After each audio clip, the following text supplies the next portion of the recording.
Yes. Soon enough, you will forget.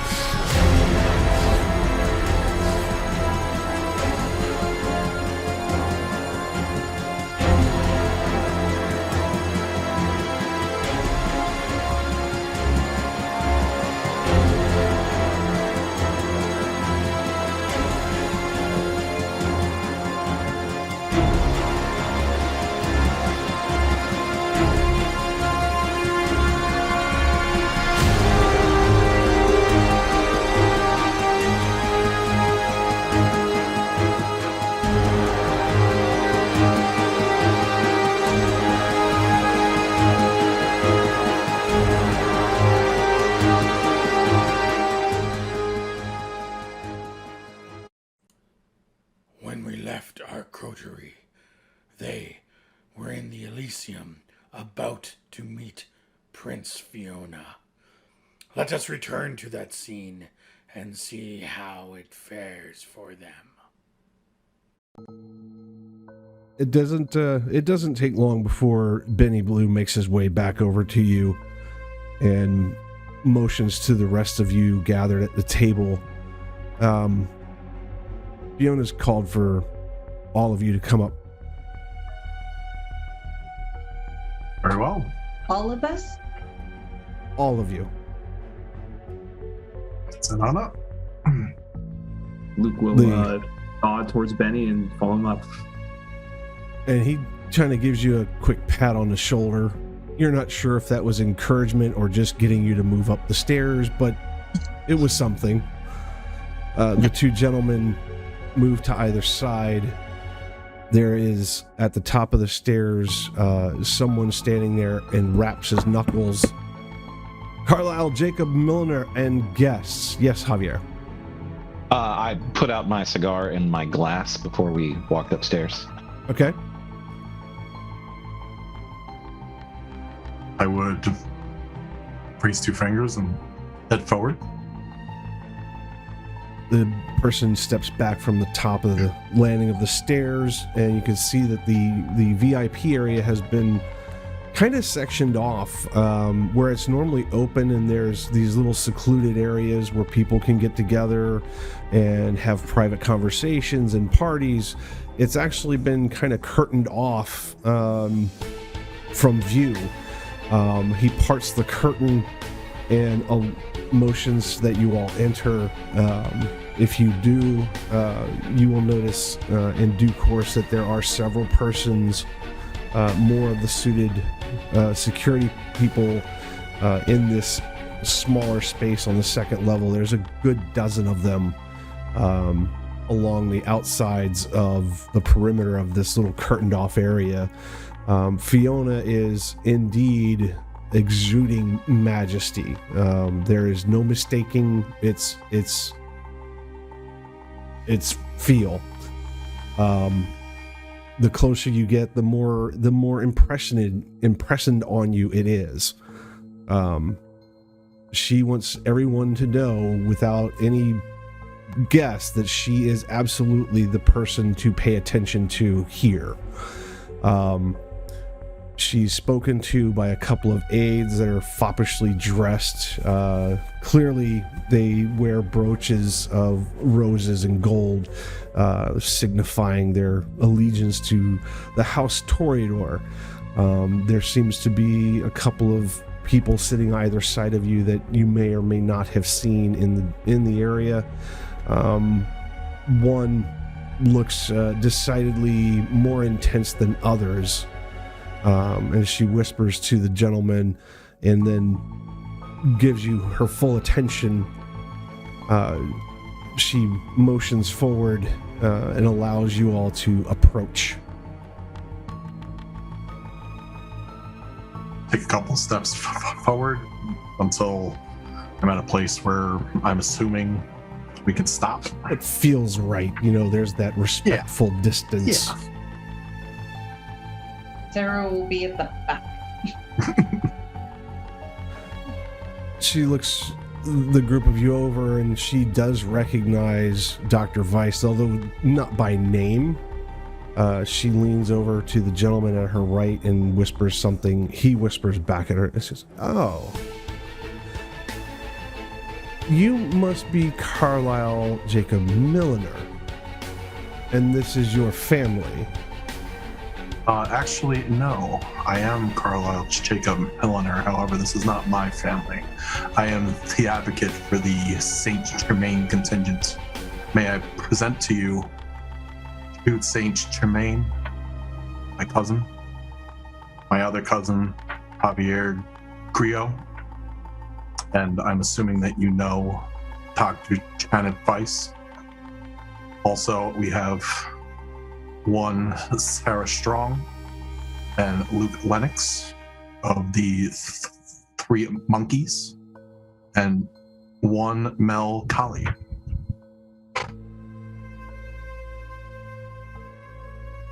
It's my pleasure to meet each of you. You have a gift for you, Fiona. Prince Fiona. You do? I'll pull out a blood bag that's clearly labeled with the hospital, emblem. She looks at it, nods to one of the gentlemen who then takes it from you, and places it on the table next to her seat. Thank you. It is gracious. First The part blood of is the life. all I have. Am I to understand that you are in charge of the hospital?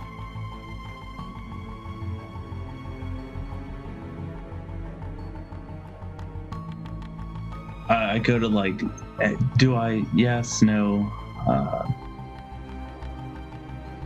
The hospital was under the family's control, at least on the books. Now it's more hands-on. We are leading this venture, but we do report to the family. We all report to someone, don't we? That we do. Dr. Weiss, So- I trust you are well. As well as I can be, Prince Fiona. I'm sorry, I don't know Mr. Lennox. Present yourself. Yes, Prince. I am Luke Lennox of Clan Gangrel, and I thank you for inviting me to make my presence known to you. He goes on one knee and kind of bows. She has a half smirk at the attempt. Consider yourself acknowledged in the domain. Thank you, Prince. Mind your manners.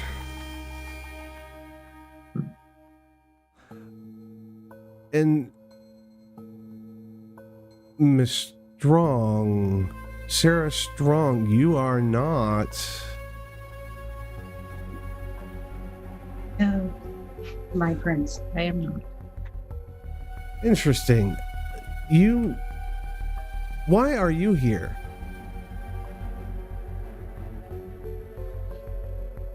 Benny actually steps up and he stumbles the words out as if he's trying really hard to be cool about this whole thing with protocol. My prince, Miss Sarah Strong, is under my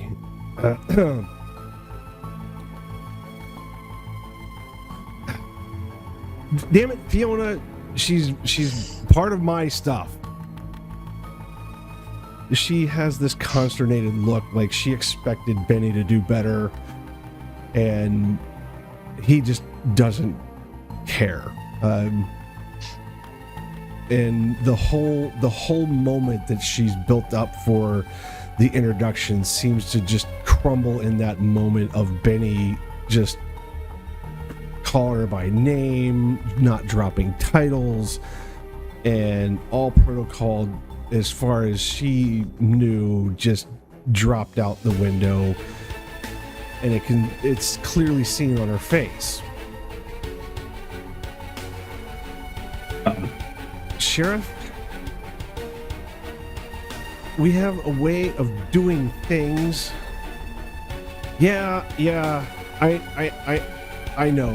I really do. I'm really trying. I present the mortal Miss Sarah Strong. She's here. God damn it. Look. She's under my protection. She runs the business. She takes care of the three monkeys, the neutral territory I talked to you about. She scoffs a little at him and she... Fine. Miss Strong, I trust you have been educated. I have, my prince. Good, and I don't expect that you will be a problem. I haven't as yet, my prince, and I do not plan to. I do not make it a habit of acknowledging humans, and I'm not going to start today, but consider yourself my guest. Thank you. Dr. Weiss, I've not had the pleasure, but allow me to extend to you the tradition of hospitality, and I acknowledge you in the domain of Prince William as one of our own. Thank you, Prince Fiona.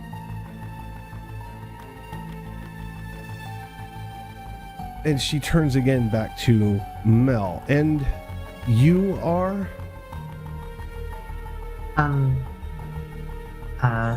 We are Melissa, Natalie, Collie, fledgling. You don't say. And dear, who is your sire? When we woke up, we had no memory of that or our embrace. You have no sire, and she is with you. Is that to say that she is being guided or protected by you? She is not with us. She is not. As per her request. Really? I noticed, Prince, if I can speak freely. She sits back a little bit. Please, enlighten me.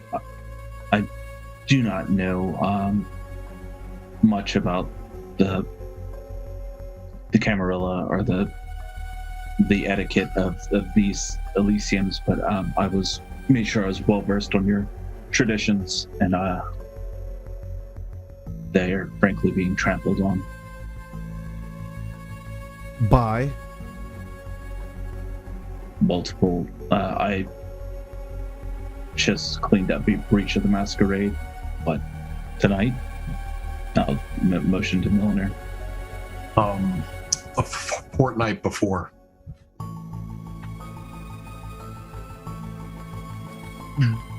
Benny, this Mel is... does not know her sire. There was a kindred attack in the middle of Manassas. It's all it's taken care of, that portion of it. I was the coroner for that, and I made sure all the records said anaphylactic shock, and of course no exsanguination. So they will believe it. That is a service that I value. The effort is appreciated. Us staying here could be mutually beneficial. I don't want to think that us arriving so close to your territory would... I don't want to be enemies. I would dare say you wouldn't want that either. I mean, I would be replaceable. I'm looking out for this is purely self-interest. Did this have anything to do with... And she motions to Mel. She did not do that, but she does not know her sire.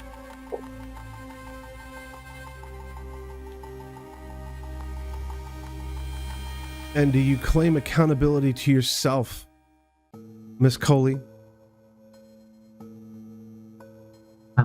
Yes, I do. Very well.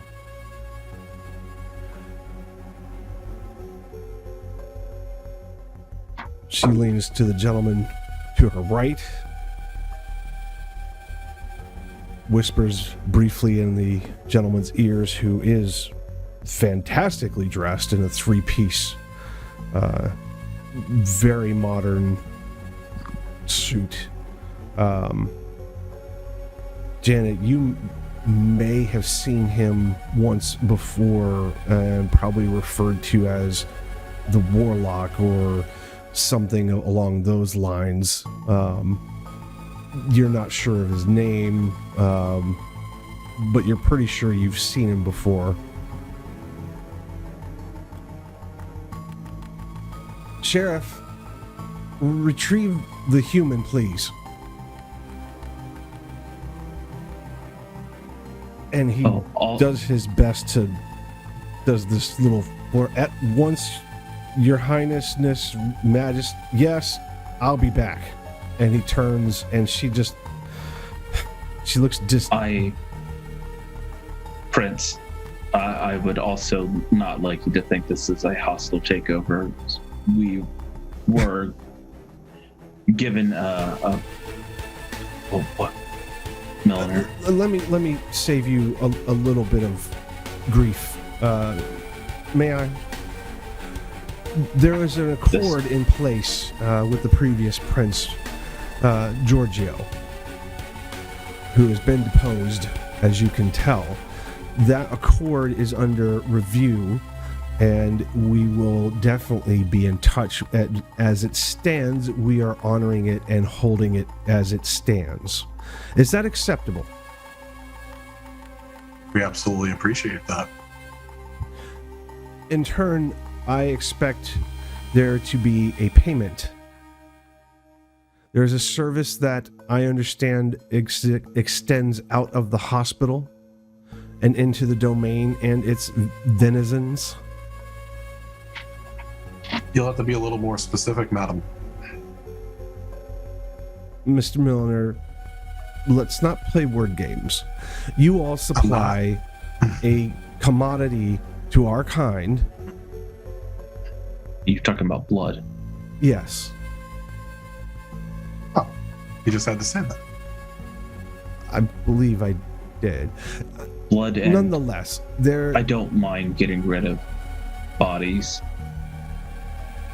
Again, there is an exchange that will take place. We will have a further conversation on a further date to go into the details of our agreement.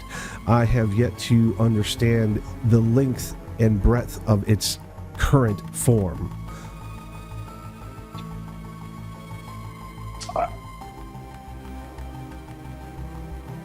Point of order, madam. You said payment, correct? Correct. What are we paying for? The right to conduct and continue. Oh. Well, that's definitely news to us.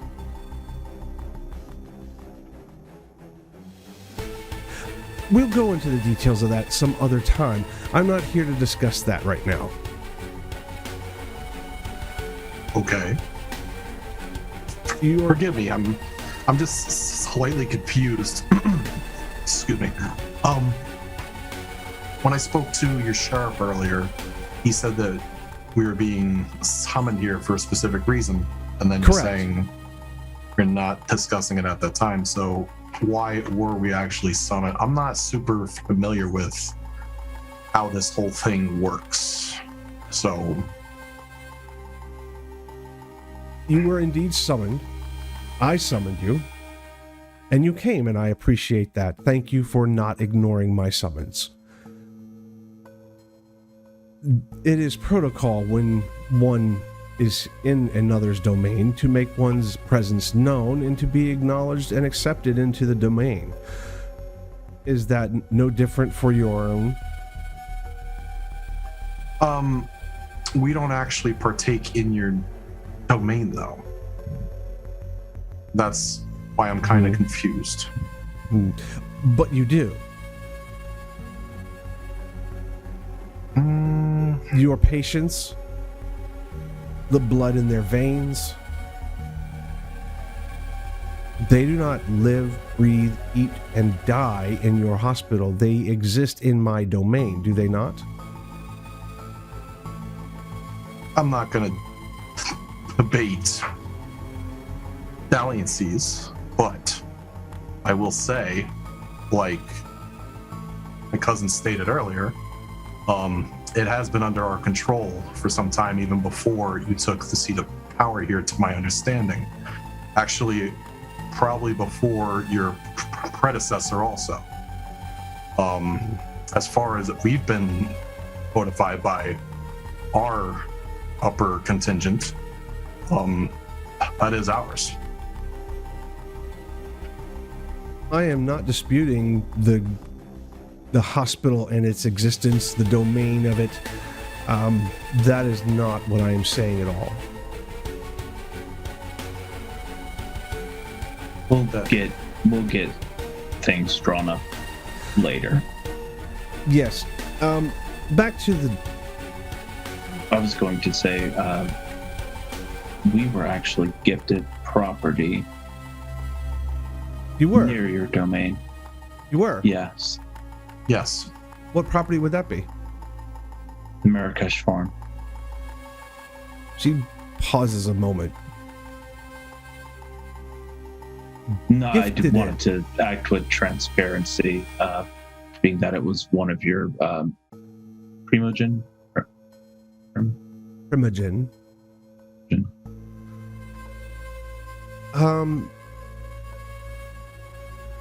I don't care if you burn that into the ground. Well, I was just saying that is also apparently on the table. On the table. I'm Mr. Germain. I'm a little confused. What do you mean that it's on the table? The Marrakesh farm. I have no designs, desires, or wants. I'm saying we own it. Oh, are you? Okay, I see. You It want was me gifted to honor gifted that. to us. Perfectly fine. It is yours. No, I'm saying that this was offered to us by a person in the Camera report, by one of your people. I just want you to make aware. We haven't actually accepted it. We don't know if we want that shit show. I can appreciate exactly that sentiment, as I'm sure Dr. Weiss can as well. Mr. Grillo, you've been awfully quiet this entire time. You're muted. Lo siento, Principe. I was not asked a direct question. Well then, so Mel, I'll give you a wits and awareness. Actually, anybody who has any bit of oblivion may roll a wits and awareness. Right, so what am I... So wits and awareness, so... Can we add our oblivion? Oh, wait, did drinking those glasses... No, yes. Yes, you may.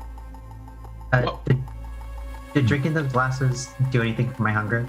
Absolutely. You can actually How many slate points down of our to, oblivion? to one hunger. Okay, cool. How many points of our oblivion can we use? It's your oblivion, your total oblivion. How many pips? That's the dice that you get. That's part of your dice pool. Huh. So we add oblivion to that too? Is a good Correct. roll. Holy shit. So you get your wits and awareness and your oblivion. You about to get some Substitute crazy out. numbers, Dave. I know. Yeah. That's 8 successes. I got 5. Excellent. Sarah can't roll. That would be 3 added on top of your wits. And would have had more. No. I'm pretty good at wits and awareness. Yeah, unfortunately, you don't have Oblivion. I don't have Oblivion. Exactly. That's fine. Oblivion. That will come into. Should we give Luke a couple more minutes? I would also like to, yeah, definitely. I'd also like to do a wits and insight roll on what Lupo was trying to hint at about the medallion.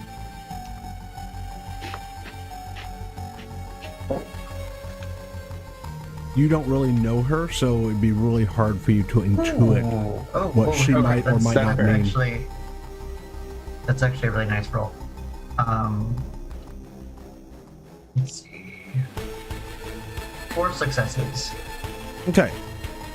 So you all met the difficulty level for sure, and those of you with the darkness about you notice the gathering shadows within this small curtained off area on the second floor of the Haven Club. There is definitely a noticeable presence that carries with it the abyss.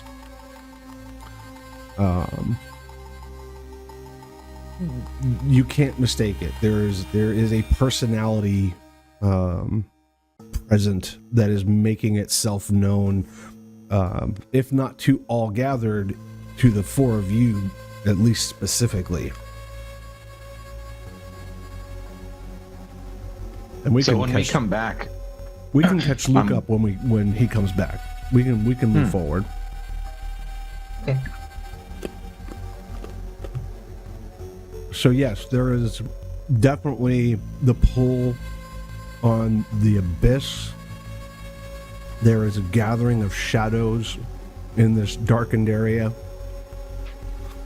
They become a little more intense around the empty chair to the left of Prince Fiona.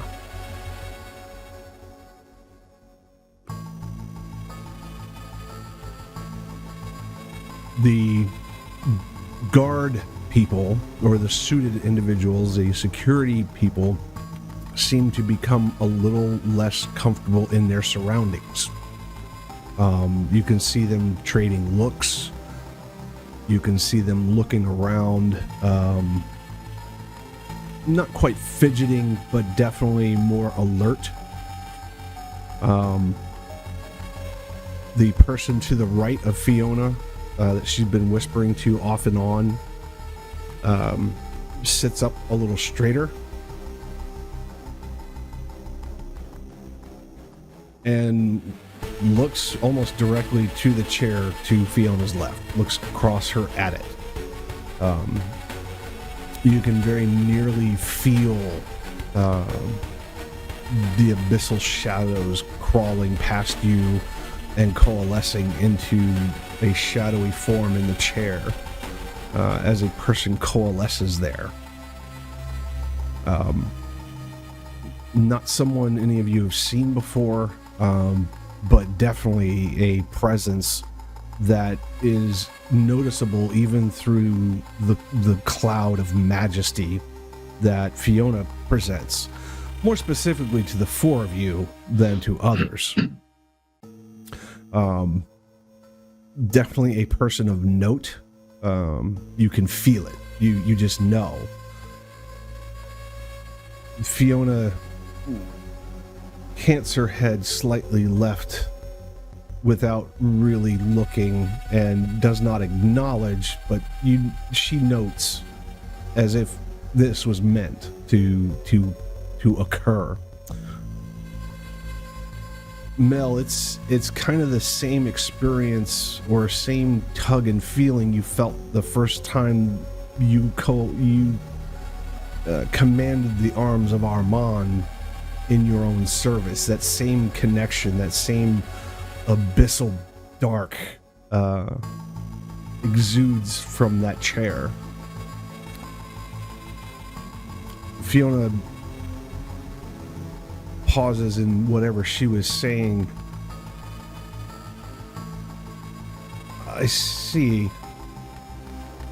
a moment, she looks around, she waves a hand, and the entire cadre of security personnel exit in a line in almost a hurried fashion.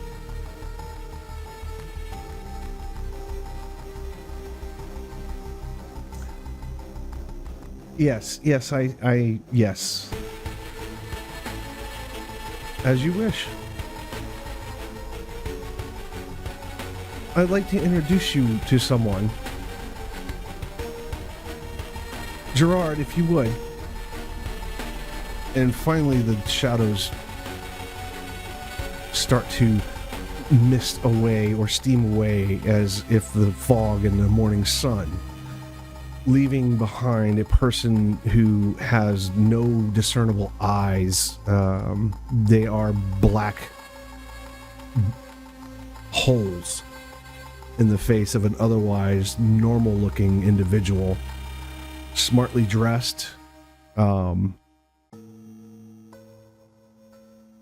He stands briefly. Shadows flow everywhere he walks. It's as if he wears the shadow cloak constantly. Milliner, you would absolutely recognize the use of it, the way that it plays with the shadows and menaces everything around. There is definitely that skin crawl. Sarah, this is not cool.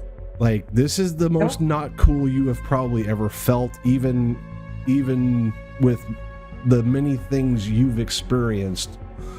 Dr. Weiss, you as well. This is a little bit very reminiscent of the evening of the spectacular, the dark energies, the just weirdness of it all, and you can almost feel it as if you were human again. You're not that far detached from your human life. A groggy, almost croaking voice. You have brought a person in front of us. He trades a look, first to Javier, then Jude, and Carlisle, and a shadowy tendril points towards Melissa.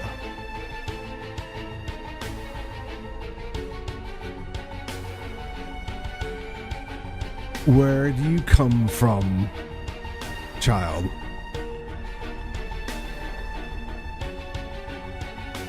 We don't know how to answer that.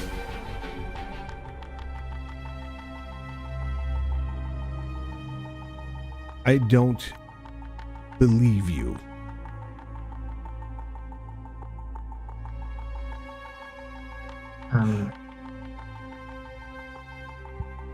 Present your wrist to Mr. Crowley. Well, she'll do so. Mr. Crowley, the gentleman who's been sitting patiently to Fiona's right, stands up, takes the couple paces forward, and pulls out a knife. Takes hold of your wrist. Right. He cuts a lateral incision about 2 inches. Will your blood, please?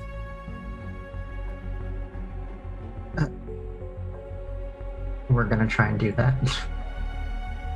Simple. Roll a rouse check.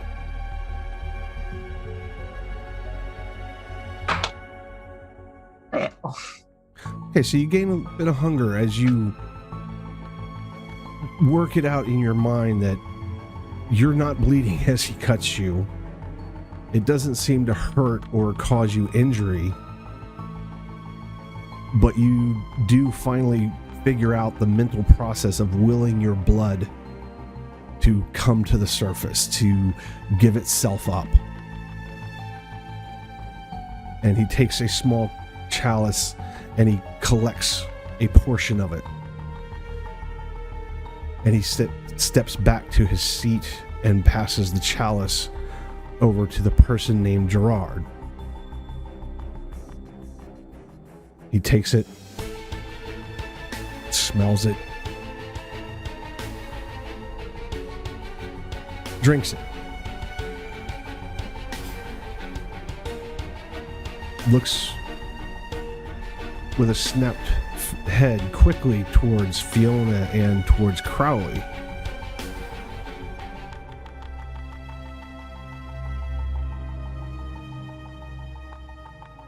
Where do you come from, child?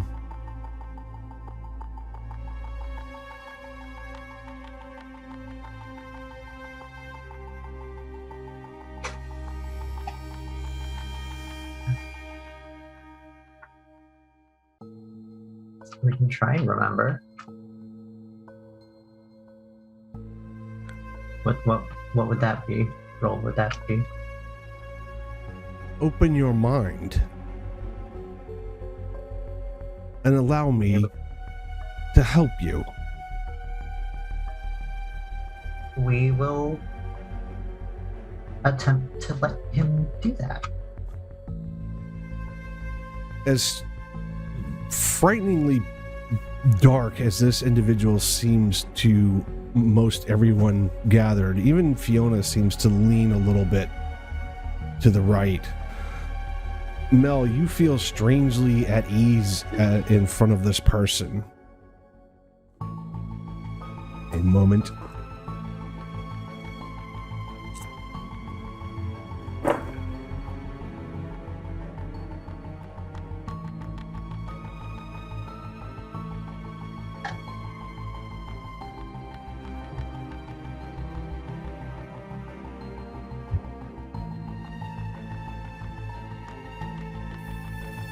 Emmett, where's the character sheet? I thought I pulled everybody up.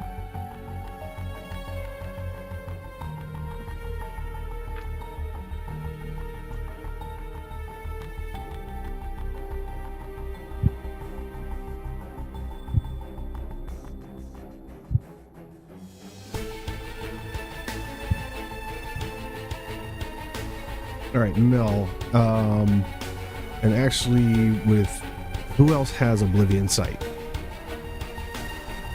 Oh, no, I don't. Just heightened sense. Sense the unseen. Oblivion Sight, is that like Oblivion Eyes? Yes. I do have that. You feel this ability triggered in you as you start opening your mind, and as you even say the words, the person in front of you named Gerard looks eerily familiar to you. You can't put a finger on it, and your eyesight changes. And Carlisle, you also get a sense that there's something to be seen here, that there's something impactful happening. And you're also almost triggered into the Oblivion Sight. Activate it. You can see the almost the soul of the person, Gerard, moves forward past his physical body and kind of coalesces over and around Mel. You can see almost tendril-like fingers going into Mel's head without actually doing so. Mel, you seem to get flashes of memory returning. You have a flash of a hand being pointed at you and the words "do it" in Gerard's voice being directed at you. There's a moment where you could swear you could see the face of Jax gaping wide open, teeth sinking into your neck. It's there a moment, and he withdraws his presence from you.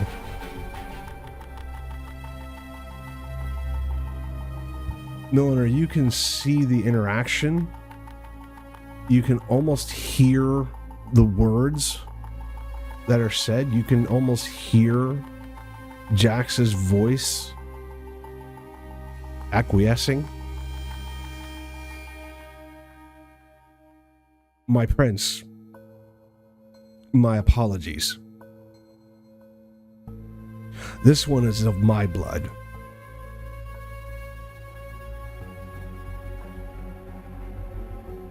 And the dark presence of Gerard kneels almost prostrated in front of Fiona as she pieces that together.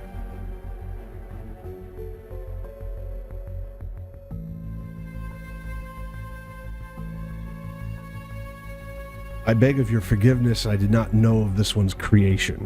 It was not by my authority. I apologize.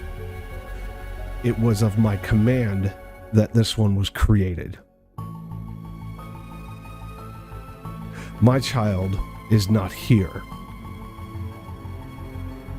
This is of hers. If there is an accounting to be had, it will be mine.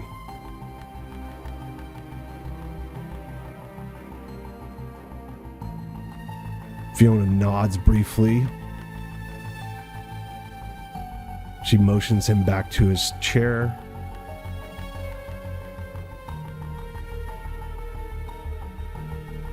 I will ask you again, Miss Collie.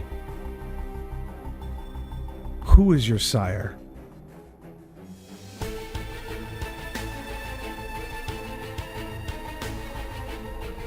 Jax is my sire. Who is Jax? She kind of looks towards Janet, watching her face and her reactions.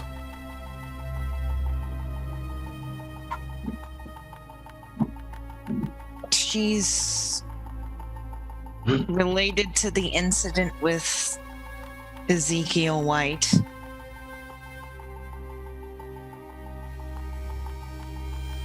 We're speaking of Jacqueline Dearie, I assume. She's your maker. Yes. Well, that's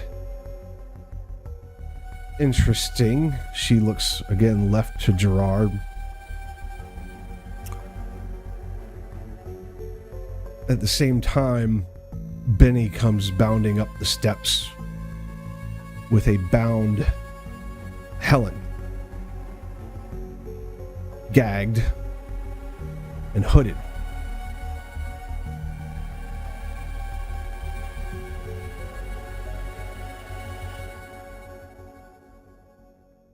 He notices Gerard and immediately looks more tense,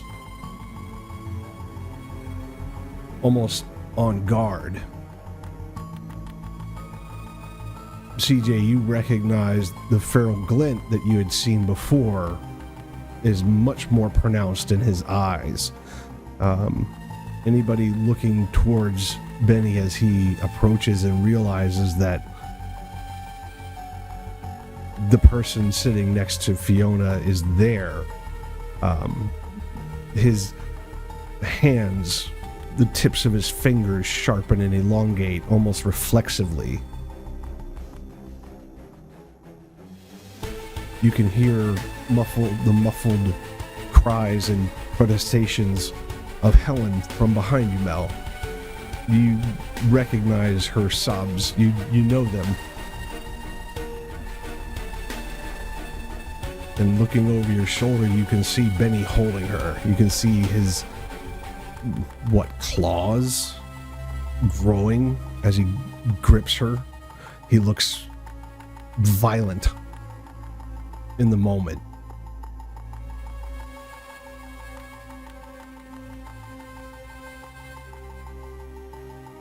The human you requested, Prince.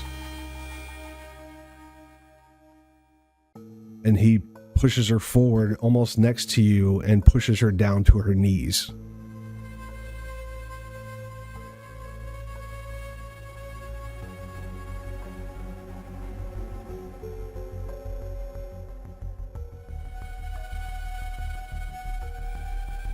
Gerard, have you taught this child? I have not, my prince. And you claim the accounting.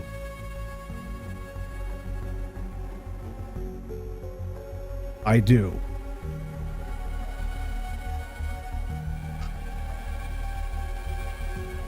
There's been a breach of the masquerade in my domain, Miss Collie.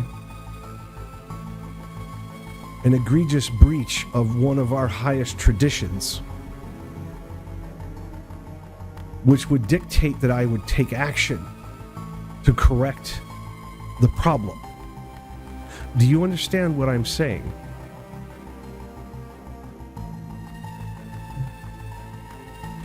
No. My prince.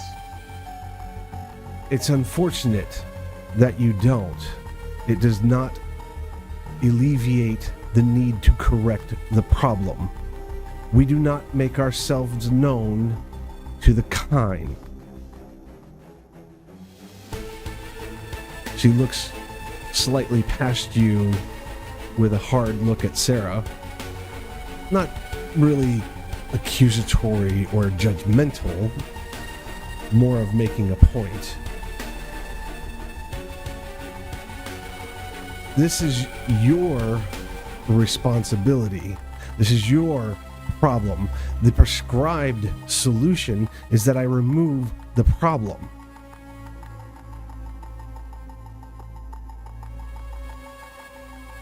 You have but one saving grace in that your grandsire has claimed the accountability over you.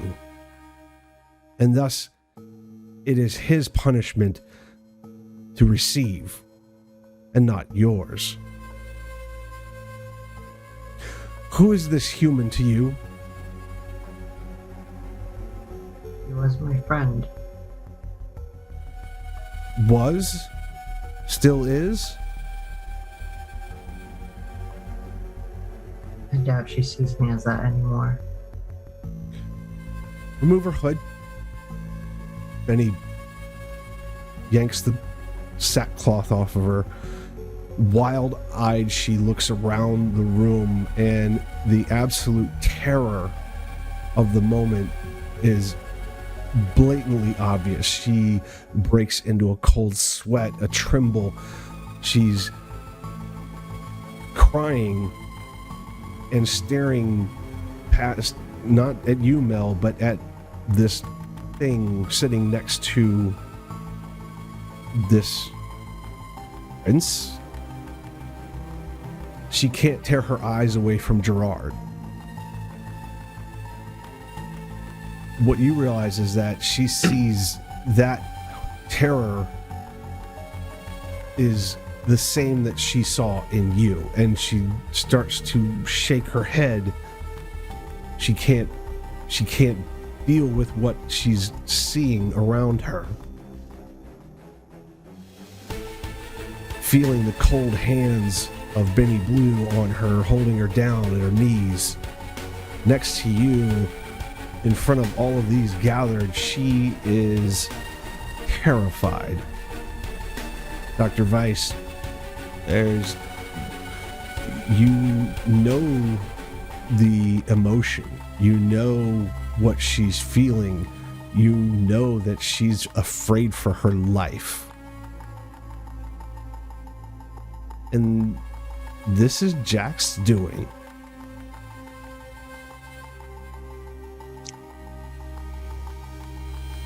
Sort of.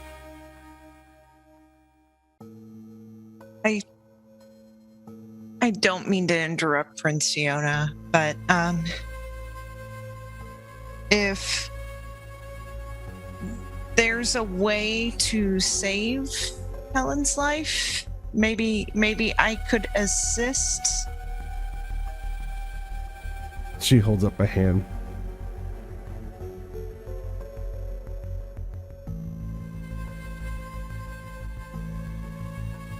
Thinning of the blood is not the way of fixing problems. The destruction of this human is not the way to fix this problem.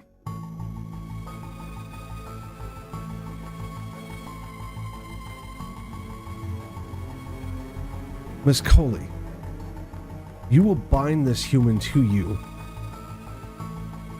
You will do so every day of her existence if you wish her to live. Do you understand what I'm telling you? I do. Do you understand the bond? I do not. I can show her. She looks from Jude back to Gerard.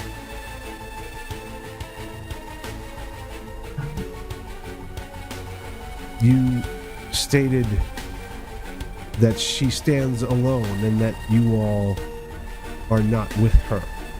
Do you now change that stance? That was her choice. We tried to instruct her, being that she had no one else. But I have someone now. Oh, then all means. You and your wayward grandsire.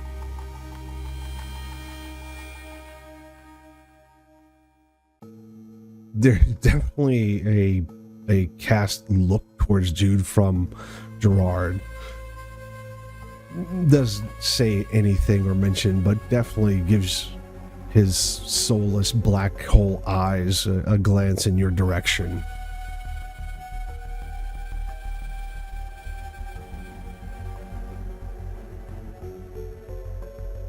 Gerard, do you wish for this child's destruction or salvation?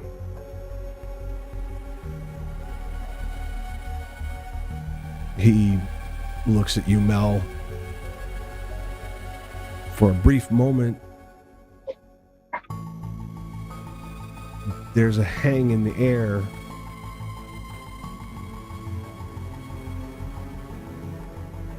The child can live. I'll deal with Jax. Please, don't. Hey.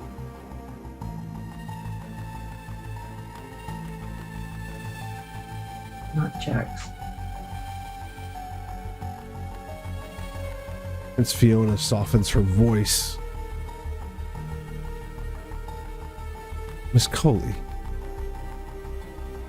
you are being given an opportunity. I suggest you take Mr. Germain up on his offer.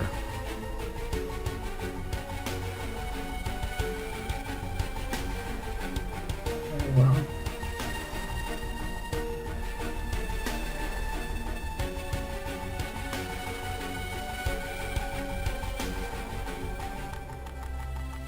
I understand that the human has been under the care of Miss Strong.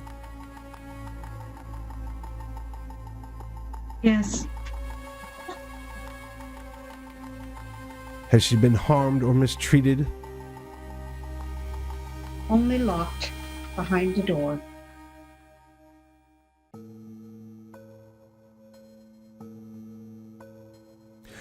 You may take the human and Miss Collie and go with Mr. Germain for a very brief education in the art of bonding. As you wish. We'll have words with Mr. Milliner, Mr. Grillo, and Mrs. Weiss.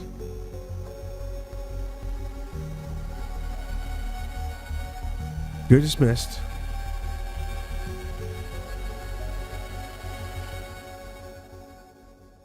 I start leaving the area. You see With the- Gerard pulls a small coin out of his coat pocket and places it on the tray next to Fiona alongside the blood bag that Jude had given as a gift.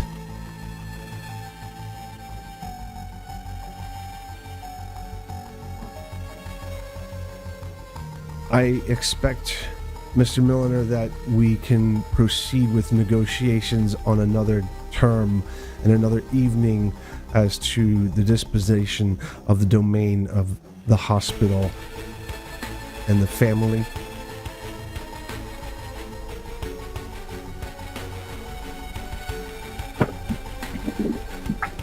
I look forward to it. Mr. Grillo, I've been told you have certain skills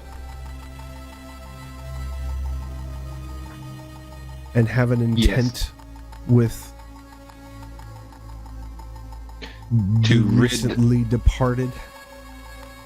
Yes. The remnants must be disposed of.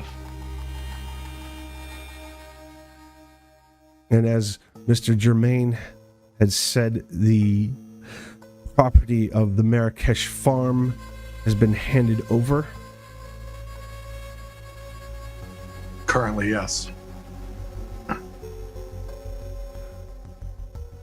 Can I assume that this will not affect my domain?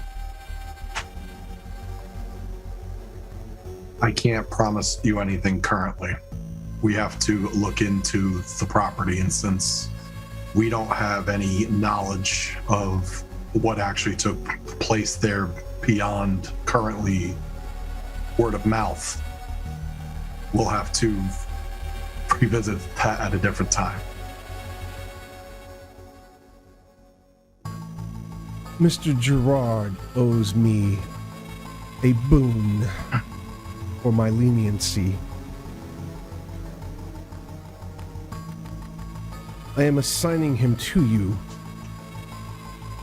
He will shadow your efforts and be as a liaison between us. Is that acceptable?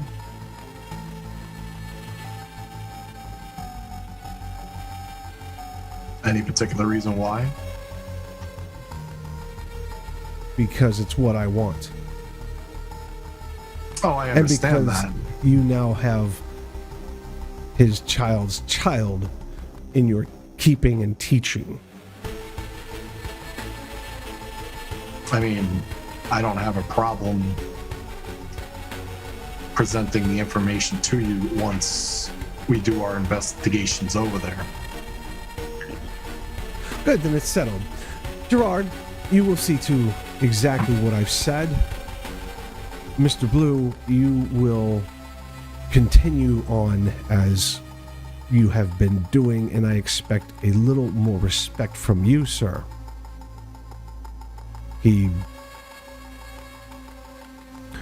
Of course, Prince. You will offer whatever assistance you can in the matters of the Marrakesh farm and the disposition of what needs to take place. Of course, Prince.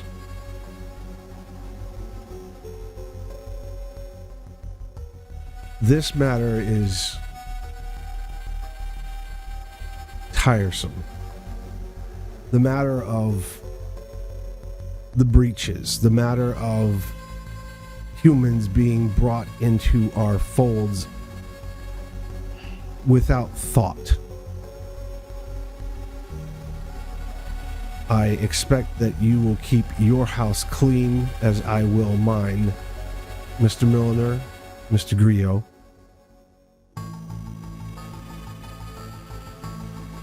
Dr. Weiss, I've been told that you are of use and can assist them in this matter. I can, Prince Fiona. I have many files and records of my dealing with Ezekiel White. Files? Never mind. I will send word when I need information from you, Dr. Weiss. Mr. Lennox, you keep interesting company.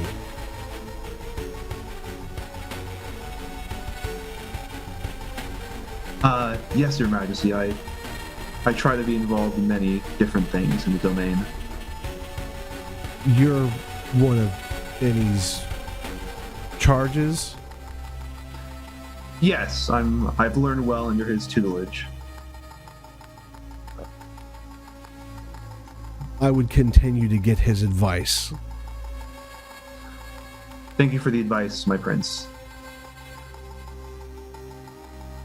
Gerard, you and I will speak presently. If there is nothing you need of me... And she pauses. Con su permiso. And Javier will leave.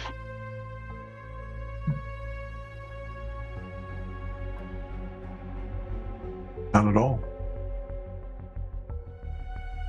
If you'll excuse me. And she stands, as do Crowley and Gerard. And she turns, walks behind her chair, between a pair of the curtains, walks away, leaving CJ, Dr. Weiss, and Sarah in the oddly cold and now empty room. The sounds of whatever's going on downstairs start to lighten the mood, as it were. The sounds of people enjoying each other's company and conversation floats up.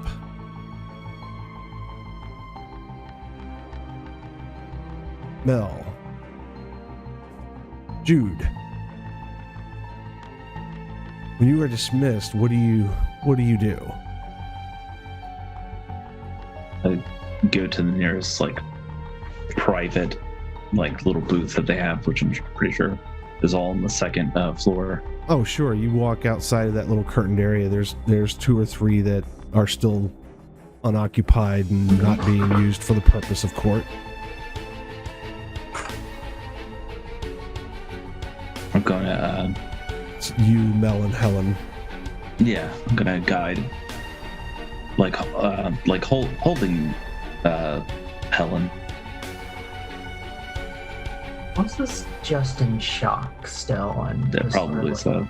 drifting because she Yeah, still trying Helen's... to process witnessing her own death as well as who did it and the entire situation. So she is unusually quiet. Can I guide them both to the table?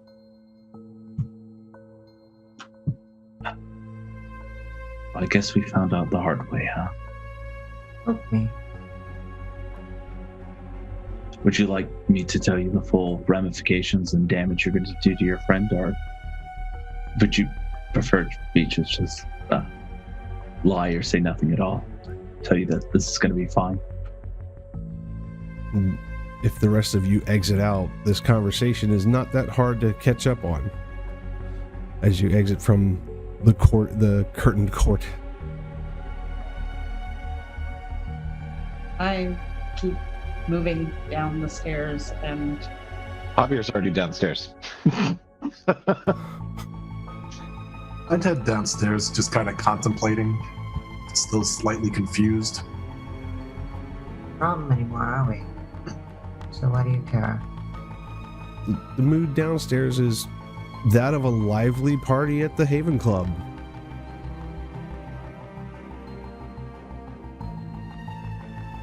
I'll find a quiet corner that isn't actually with the other ghouls. I just want to be away. Easy enough. Well, I do have my reasons, and anyways, I am to instruct you on this. So, where I'm looking for like silverware, I want to make sure like it's something like absolutely not efficient, like a butter knife or something.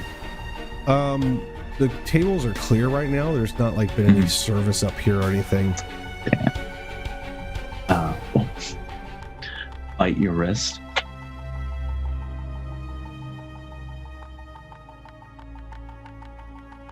Is that like cut from earlier been like healed yet?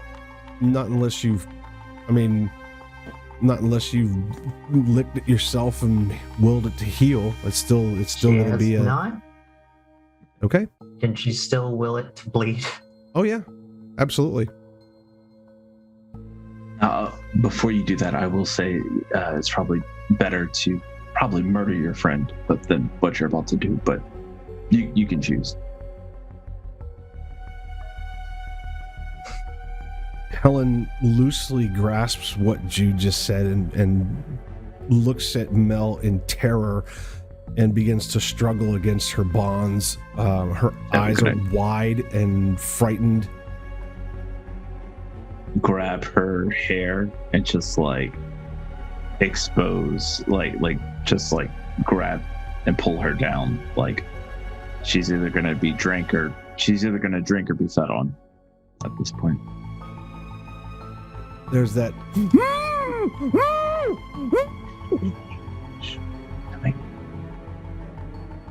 To make this more unpleasant for you guys, not for me. This is very pleasant.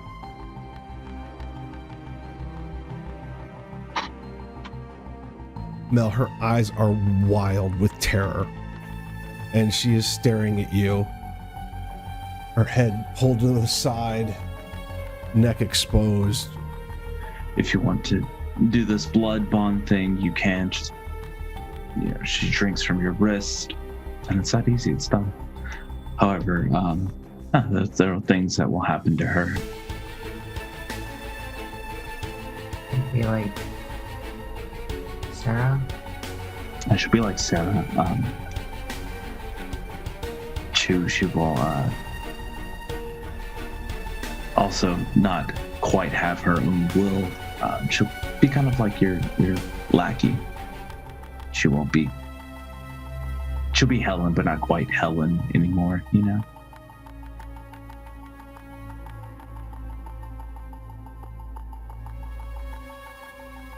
Again, she starts to scream muffled screams. She begins to wrestle against Jude, uselessly, trying to struggle. Tears streaming down her face. She won't grow old. She won't get sick. She'll just be your eternal servant and admire her forever.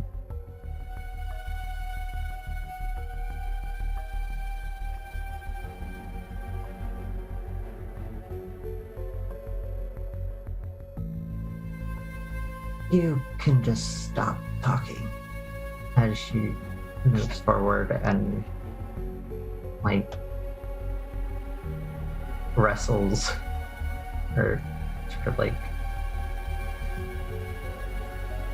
tries to push your hand away from her. It's not going anywhere. If she leaves this area, she will be murdered. I know that. Unhand her. I'll look it. Now we'll hold on to her. And she has a mix of fear, of terror, of pleading. She looks up at you, still bound, gagged.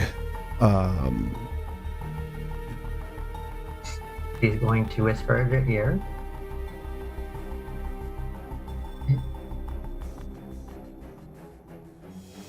It doesn't hurt that much.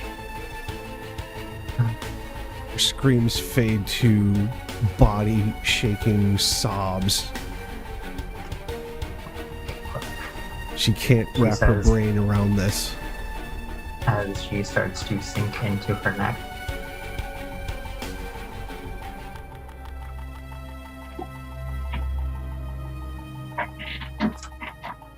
And I guess she's drinking? Mel is feeding from her. Yes. Okay.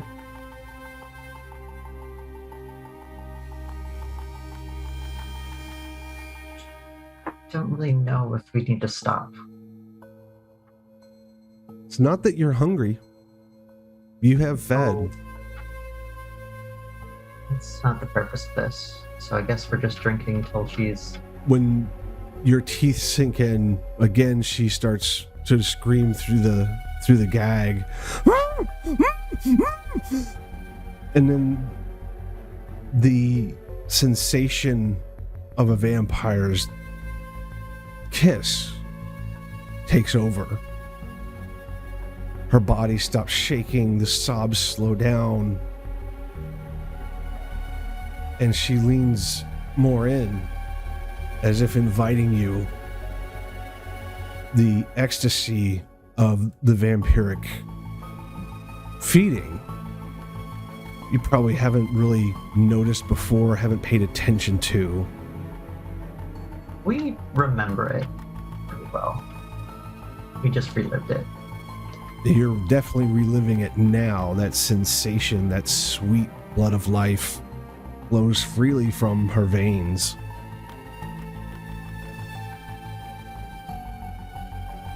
Jude, you watch,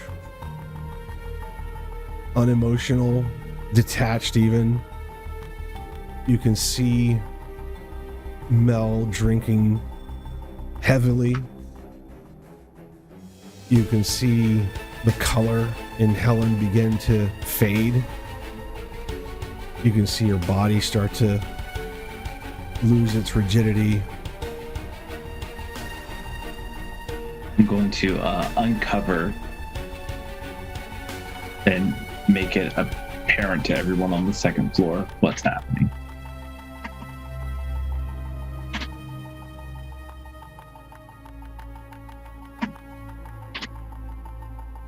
Mel, do you continue? We don't know if we need to stop or not.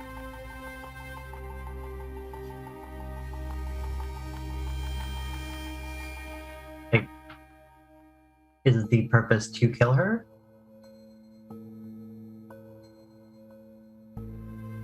Are you asking or telling?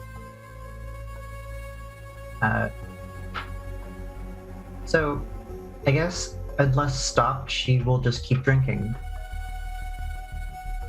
Dr. Weiss, you're witness to this. After you didn't follow CJ down the stairs. You know what it is to make a ghoul. You know what it is to bond someone. And here's Mel just drinking away this person that she had previously espoused to be one of the most important people to her, to protect her. She fought you and fought Sarah and fought everybody about her being locked up in the basement at the Three Monkeys. And you can see Helen going limp.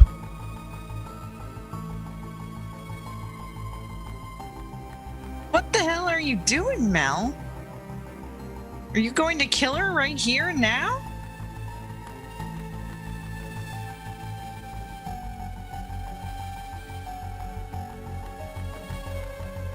She will release her, right? Or just like take a few breaths, even though she doesn't really need to. Sort of like instinct.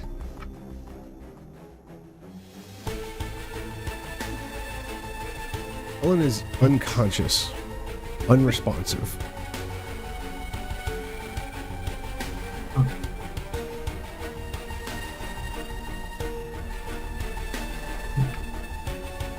Do I need to? I don't. You had two options here. And both of them weren't pleasant.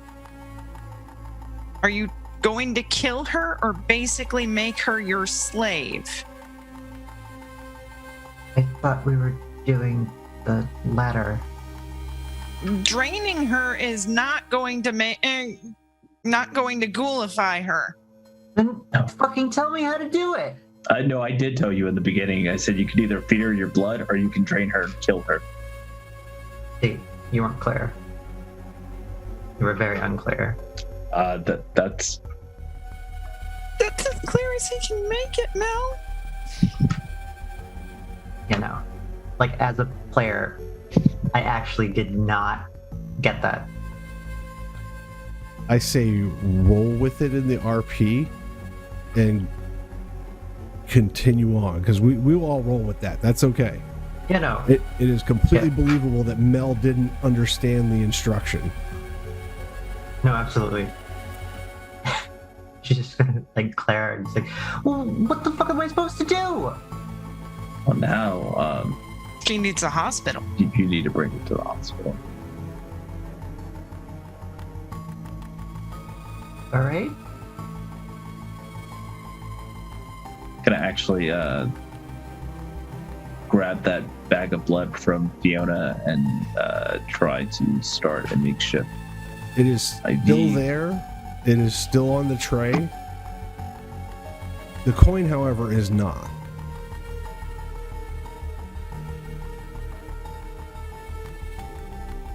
Let me know if you want me to make a medicine. By all means, if you're trying to jury rig some kind of IV to get this blood bag into the poor human, this isn't exactly a... Well, Okay. they probably have a very healthy first aid kit somewhere in this place. I'm gonna rouse, and I pass my rouse.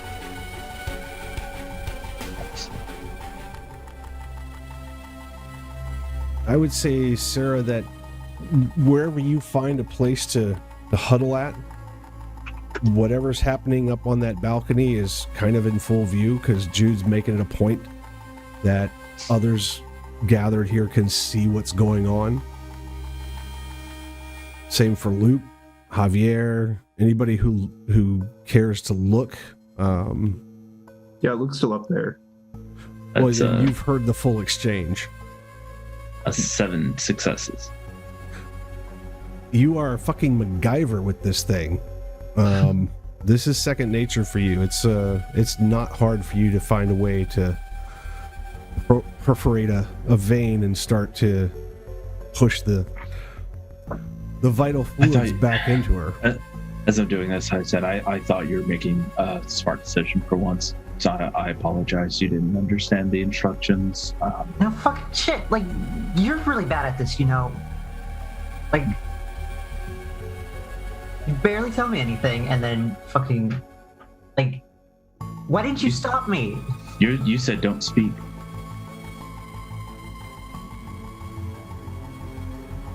I didn't speak. Hence why I freaked out.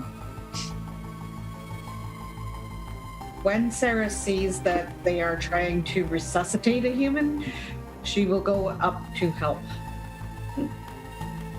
The two gentlemen who were at the end of the stairs leading up are no longer there, Okay. and you are not impeded in any way. Carlisle, Javier, what are you two what are you two doing during this? Let me articulate. I'm actually standing next to Javier. Kind of dumbfounded right now. Not knowing what I just attended. It's a little different from the conversation I had with the sheriff. In Carlisle's head, doesn't really feel like anything got truly accomplished. So, adding on an extra misfit to the island of misfit toys in somebody's grandsire, and the shit show that's currently happening upstairs. So he's currently just watching on. Javier's just watching and shaking his head like, Jesus Christ, get it together. Sarah's gonna smell Helen's blood, whatever's left, and try and make sure that whatever Jude is pushing into her is. That's not even important right now. Yeah, I get that. The attempt is for certain not without its effort.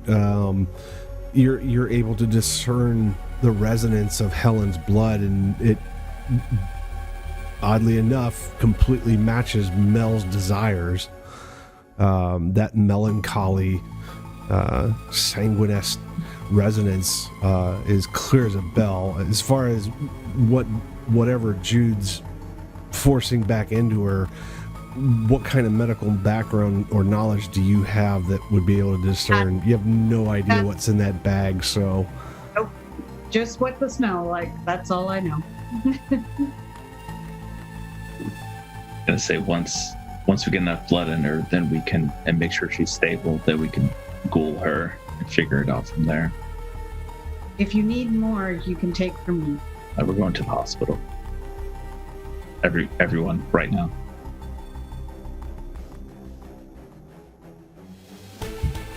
Hey, Mel. She just very quietly said, "Can I get a different teacher? Different instructor, please." Oh yes. Everyone, don't jump at once to volunteer yourself for this. Who amongst you would love like the privilege, not the honor, of teaching you? You got who you've been given.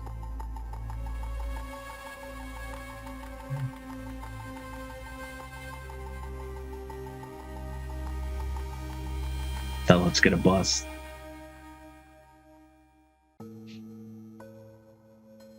So, do you Or do you have not care Helen about up, your or- friend?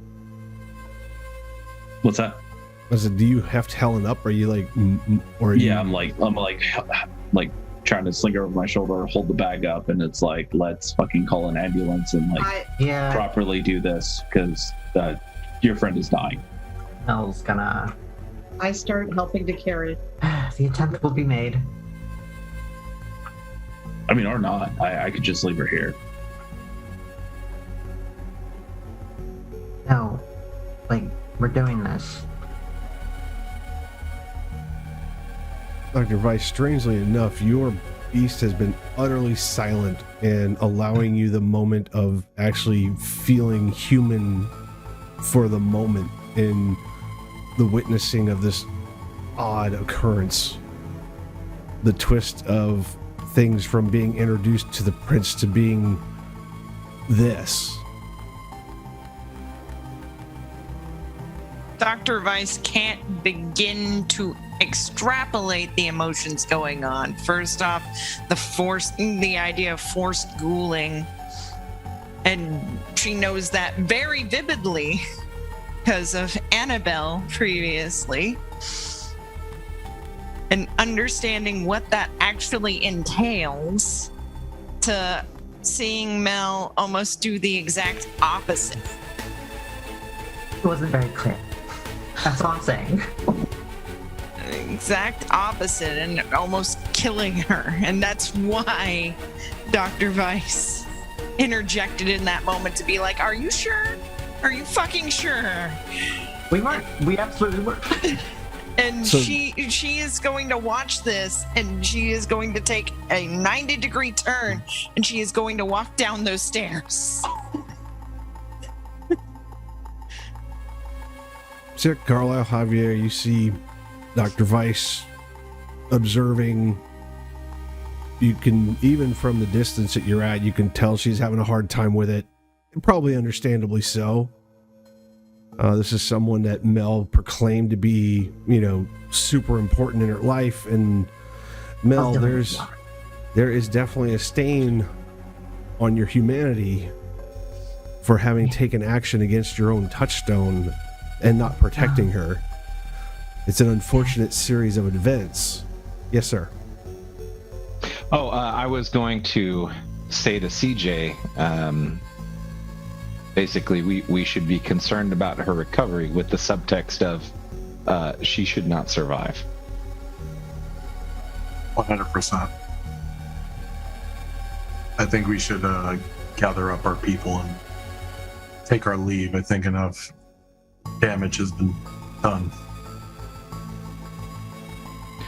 Agreed. When Dr. Weiss gets down to where CJ is, she's going to, there's a distinctive look that she's going to give him, and she's going to say, I'm going to wait by the car. I'm coming with you. And I hold out a hand to her. She shakily takes it. And he would escort her out.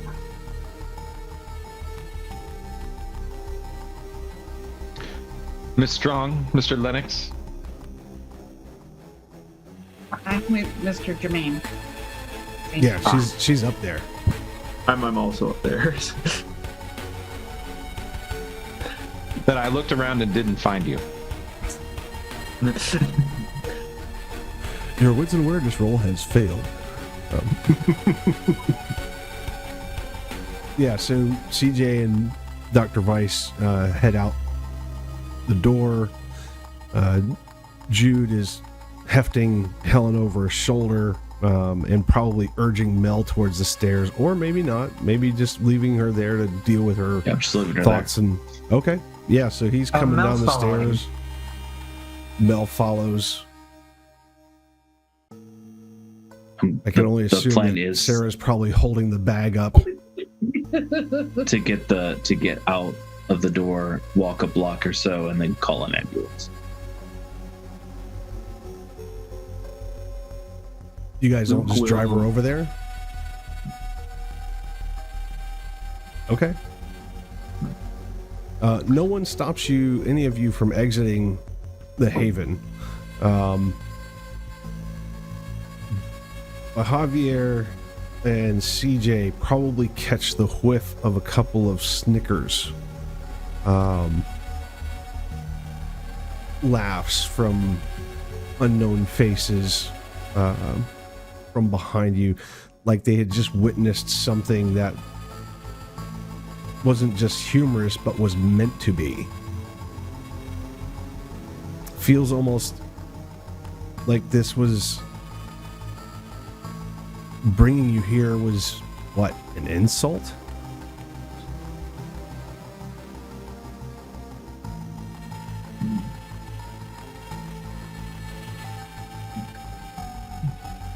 So, Mr. Grillo, what do you think of all of that? I mean, I thought it was going to go worse, to be honest. That remains to be seen. Yeah, I mean, when the kind got brought out, I was worried that some retribution would be sought out. I'd say that it was not too harsh. It's an interesting insight. Well, I mean, we could have gone in a lot of trouble, couldn't we, for keeping around this unbound kind? I thought it would be used as evidence. Probably, excuse me, and he will walk a little faster.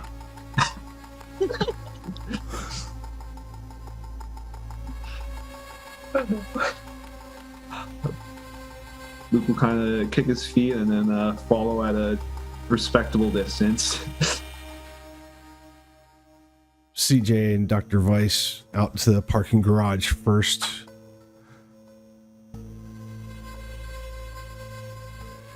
I'd escort her into the vehicle. I'd walk around the back end. If I would hear any Snickers, I would activate Oblivion Sight. Not really caring who the fuck sees it right now. Right. Stare for a couple of moments. The only Snickers that were heard were from inside the club as you were exiting. But as you're out here now looking around, your sight does give you the hint that there's a person kind of hanging out in the darkness.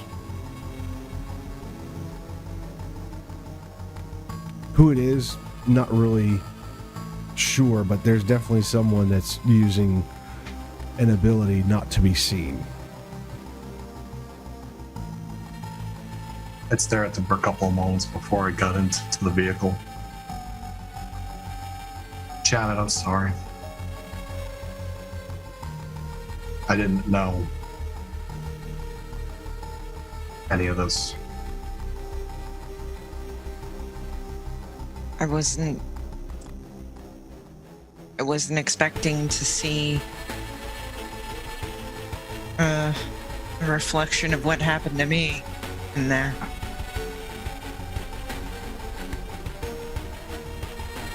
The mirror's warped. This whole situation's warped. This didn't feel right from talking to the Nosferatu, being paraded up on stage.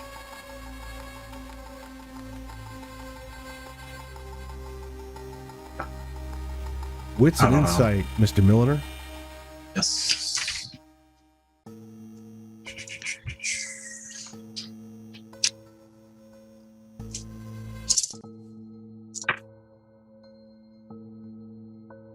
Three. 3 is exactly what you needed.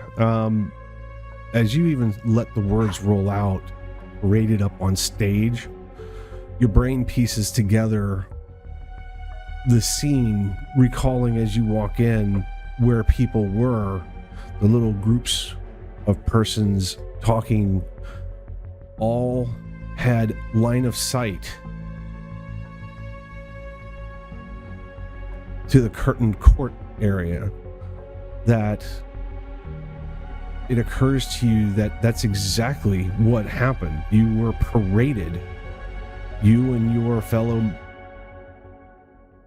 as you say, misfit children, were danced in front of the Camarilla, shown around in one of their most lavish of places, paraded in front of a prince,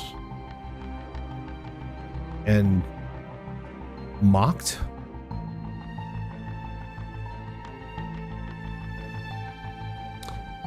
You're pretty sure that's how it went down.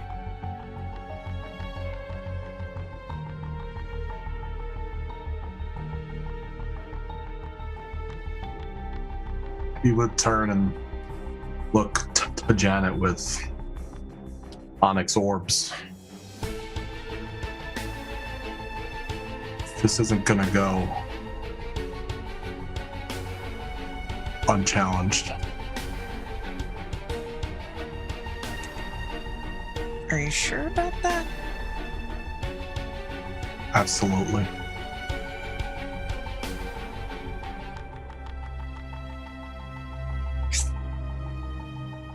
I know we're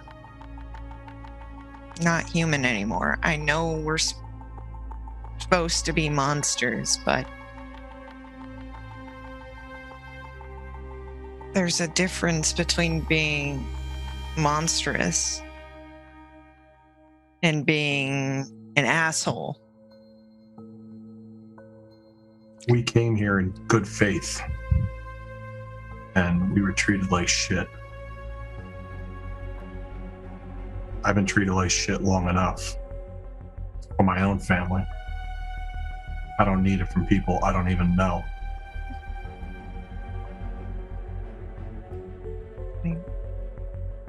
I get that, Carlisle.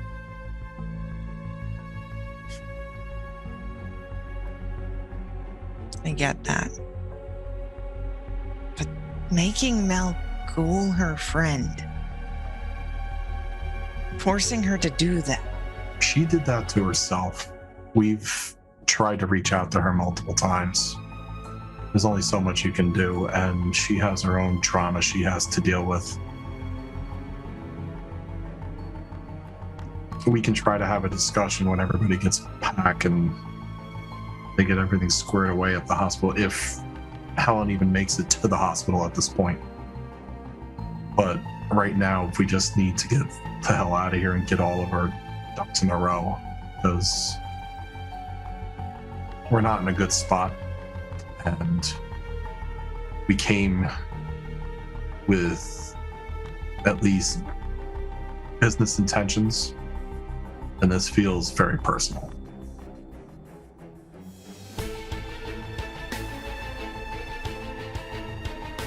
It does. The weird messaging of it all,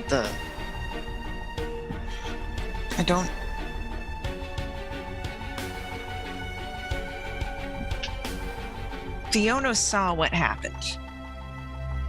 Fiona was there at the spectacular. She saw what happens when rules get broken. So she's trying to do right, but at the same time, she's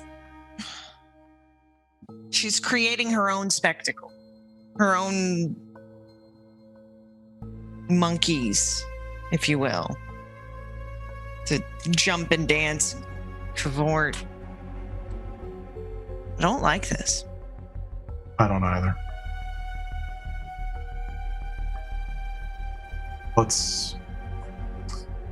You want me to drop you off? I'd like that. Okay. Thank you. Javier, Pull out. you come out as you see CJ pulling out and driving off. You are followed shortly by, I assume, Sarah, Luke, Jude, and Mel, with an unconscious Helen.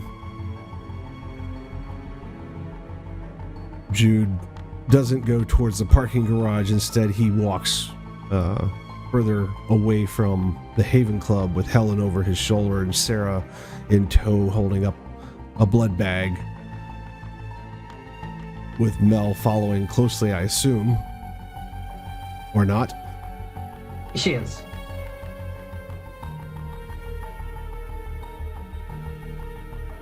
I'm going to, as soon as I get like a distance away from the Haven Club, I'm going to call an ambulance. It's easy enough to cross the parking lot and actually go up towards Route 28 and literally just call from the side of the highway. Yeah, I'm going to check vitals on Helen. She's alive. Okay. As I'm like calling the ambulance, I'm like, hey, we need blood, possibly epinephrine, like give them the lowdown. You get the expected response with a confirmation that a unit is en route.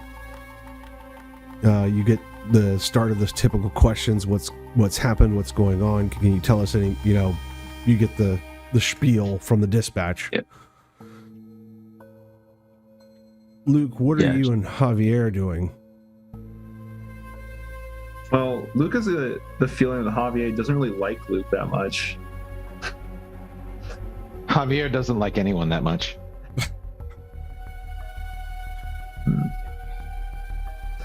So I'm heading to the car.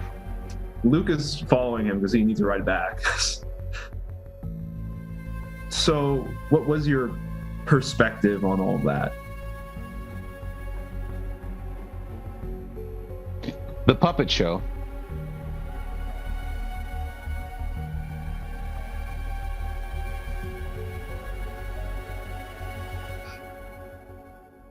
I suppose it was in a way. In a way.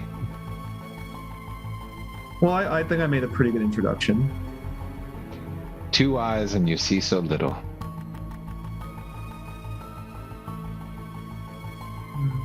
Well, at least I'm able to know when I'm being watched. Should assume that always. I do. Trust me, I do.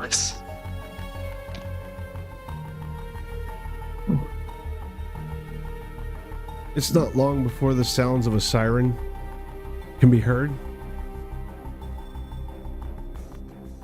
And again, the red flashes, the red and white strobes of an ambulance Jude, do you stick around with Helen, or do you? I stick around. I immediately take the blood bag, which I'm assuming is used by this point, and like stuff it into like my red coat, and I go. But I've talked to the ambulance drivers and be like, all right, just us, let's go. What about Mel and Sarah? On your own way back. Mel, you see him getting her leaving her. loaded up. They want to cause a scene right now. And I'm looking at my wrist. I'm the closest thing she has to Ken right now. We will get to the hospital on our own power. We'll get there. Let them take her so that she can be safe.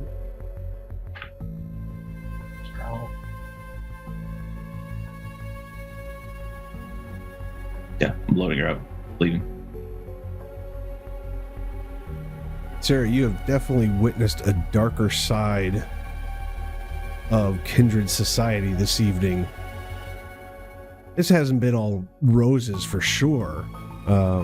You've witnessed quite a bit, but this was something else. Can I roll anything to understand the masquerade that was being presented to us? Sure, Sarah's an intelligent individual. Let's have a peek real quick.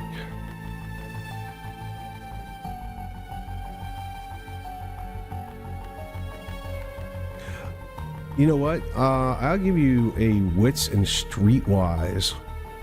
You know a con when you see one.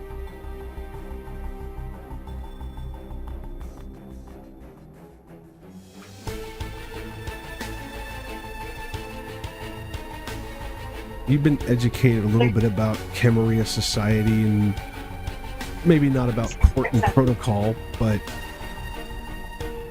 yeah, playing things back from the observer's point of view, it begins to piece together.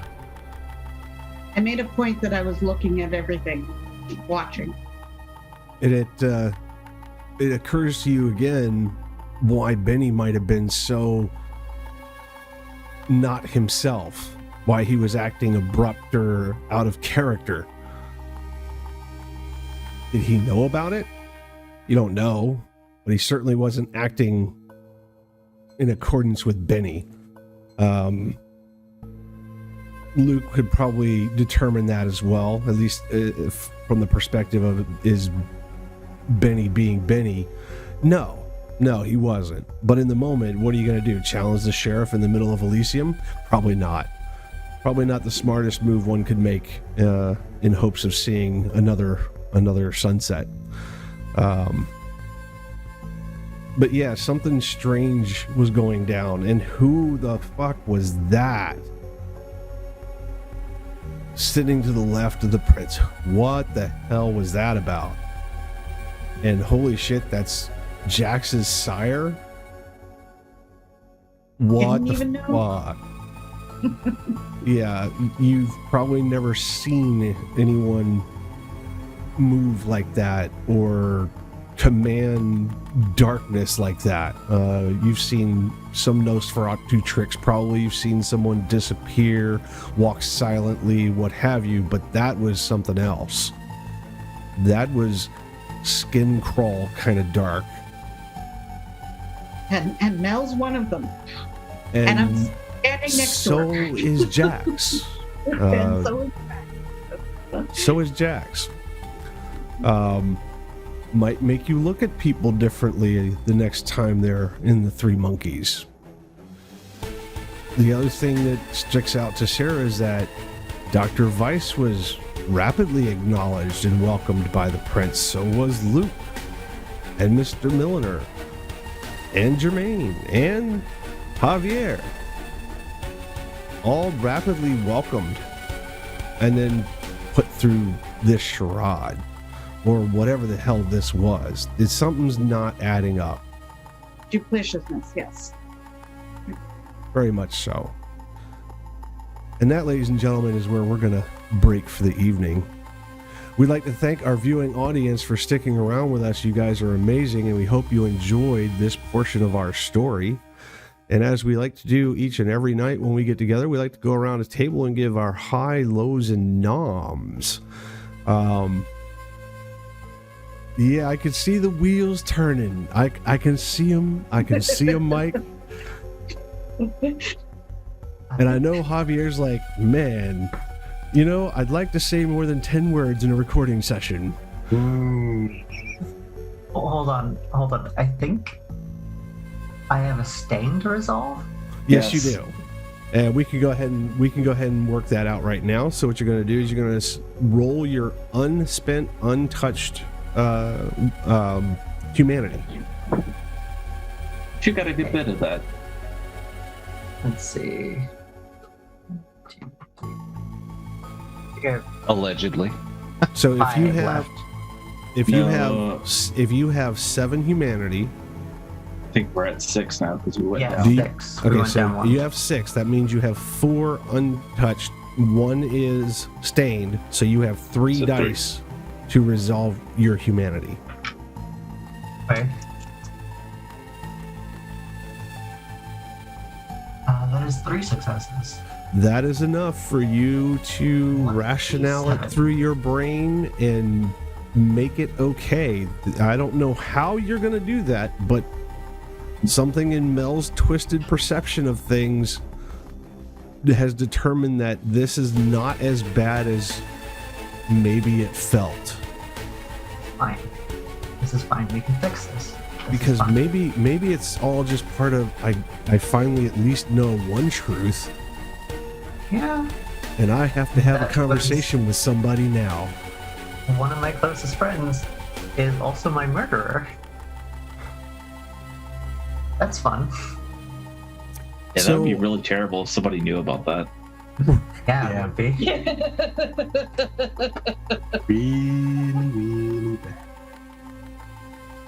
Let's just go right around the clock, and we'll start right with Mr. Milliner, because I see course his you will. wheels turning. Of course you fucking He's will. like, wait till I get in your DMs, Dave.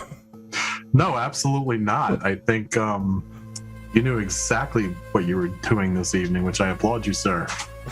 And I think you did it for a specific reason, and you know what I plan on invoking next episode. For those not familiar who have not looked in the specific bloodline I picked up, we are known as the Grudge Masters. So there will be repercussions. For high, I gotta go with my cousin Jude. The way that you handled Mel and the way that you portrayed that whole fucking scene. Blows, I'm not gonna lie, I was kind of caught off guard playing a kindred that was not used to Elysium protocol, and I feel I fell right into it, and I enjoyed every fucking bit of it. Not easy to do. Yeah. Like, I know I should be doing this. No, don't do that. Yeah. The nomination I have to give to Mel.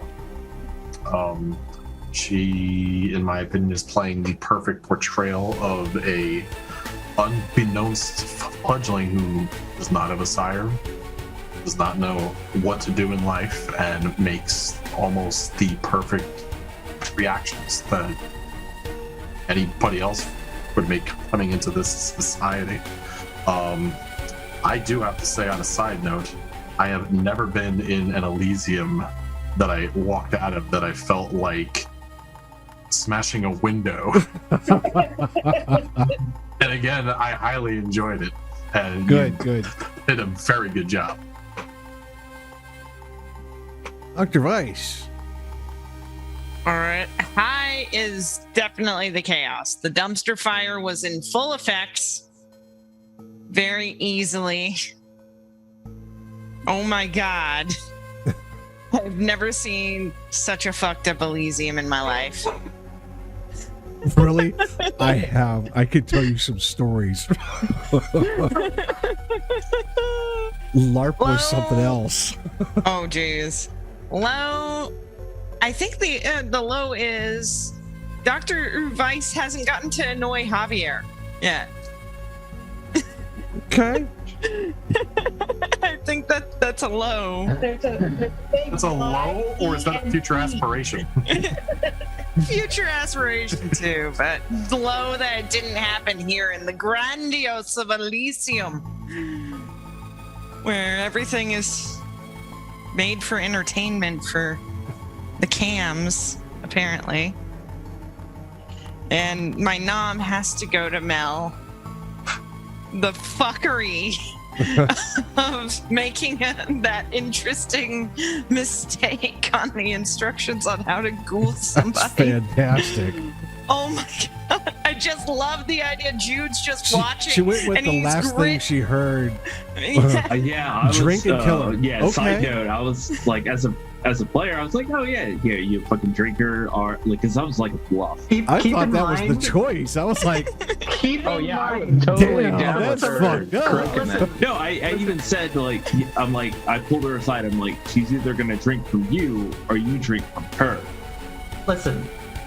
I also heard like it's Uh-huh. probably easier if you kill her first. right. No. I said it's probably easier if you kill her. And I will tell you, it's probably better for her if you kill her.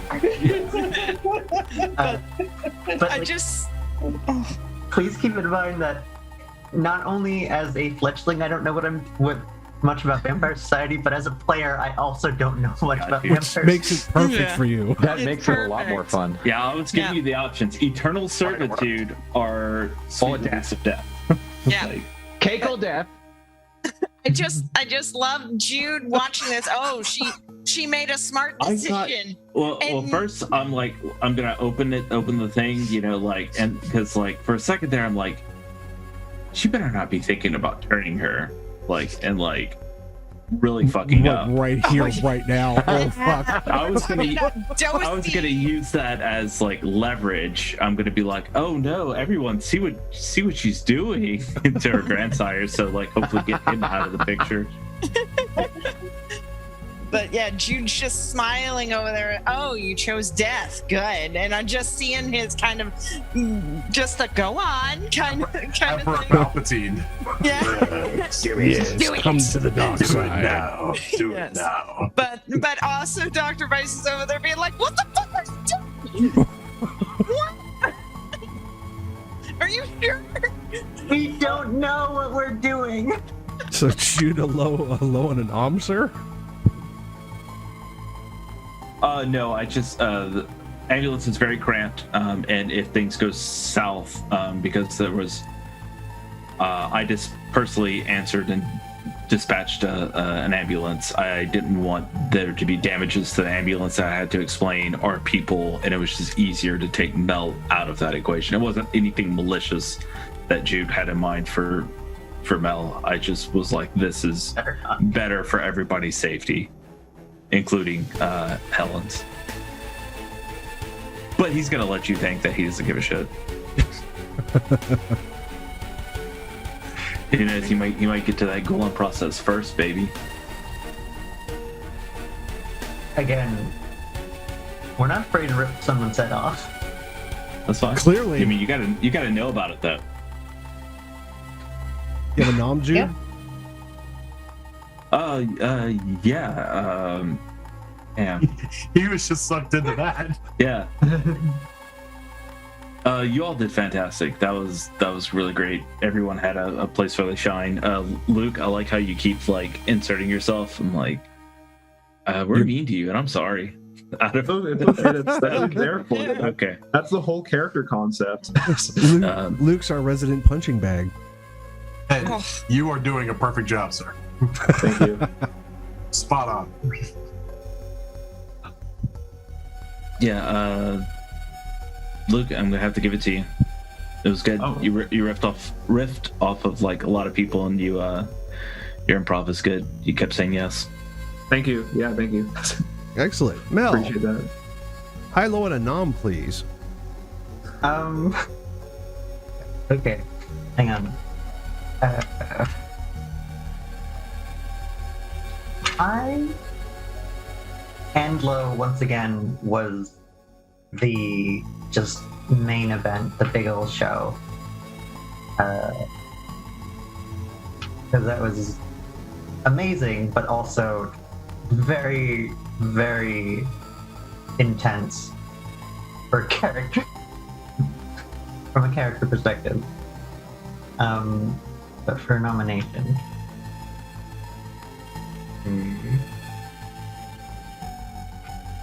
probably Dr. Weiss for stopping me from making a mistake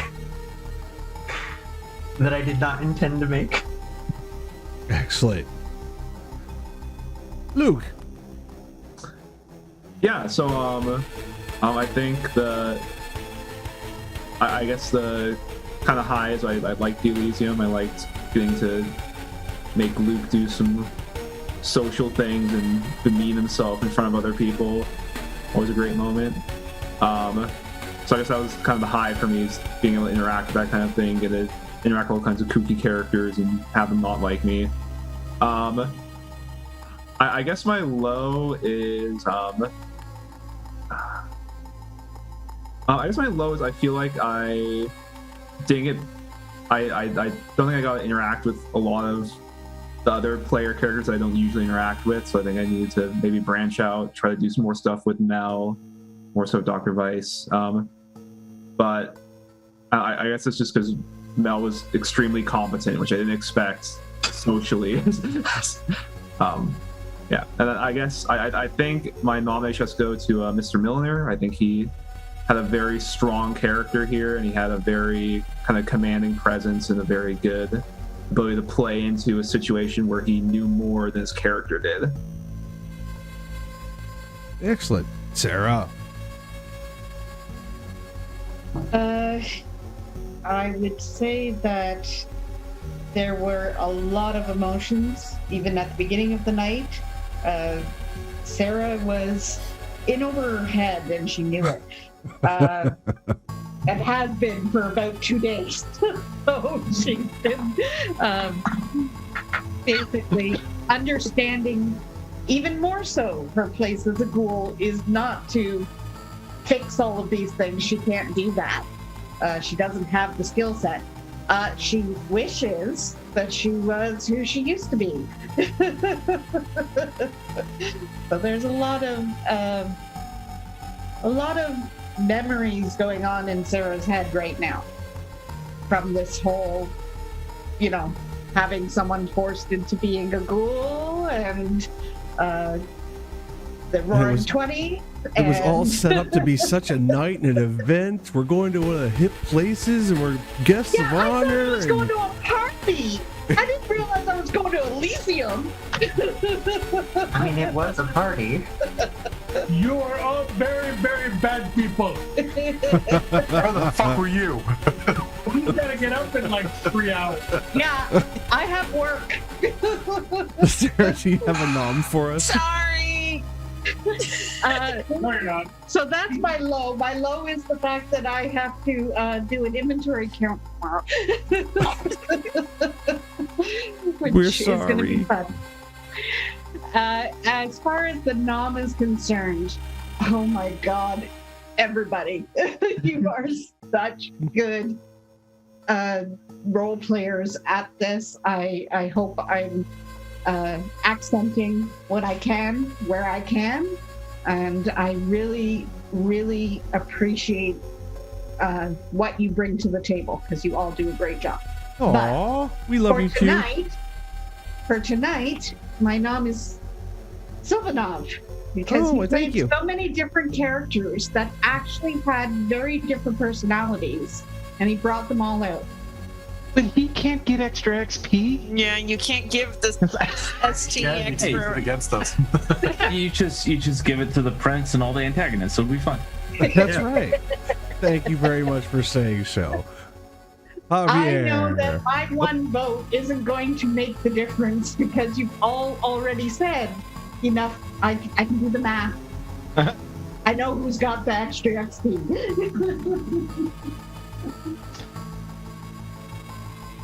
Javier.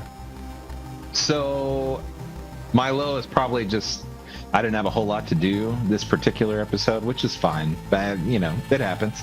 My high would definitely be the mental flaying of one Mel Collie for the audience. that was thoroughly enjoyable.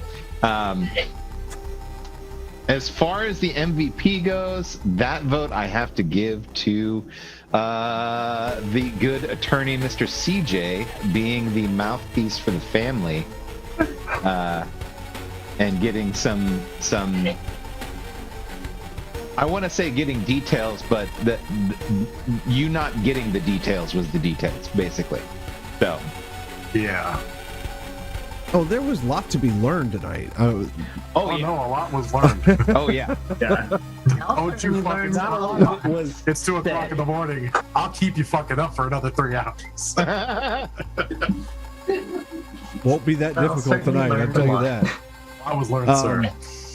High, low, and a nom for me. High was just you guys going along for this particular ride, because this was not an easy one to write or to place the right people in the right places for it to come out right, and it actually came out pretty much how I hoped it did, which is fantastic. My low was my floundering moment, like when I got lost in my own thoughts. Hey, we're gonna cut that. We're gonna We cut that in post. Just Right. like we only had one intro today. That's it. Editing magic. Yeah. Well, that being said, my low was still that point that's been edited out. None of you will ever know about this. Till we release Wow. the blooper reel. So, Blooper reel. I so am your whore. before I give my nom, Sarah, instead of saying that you know the math, because I'm adding it up and it's kind of It's fine. tied. Do you want to like give your nom to someone, or?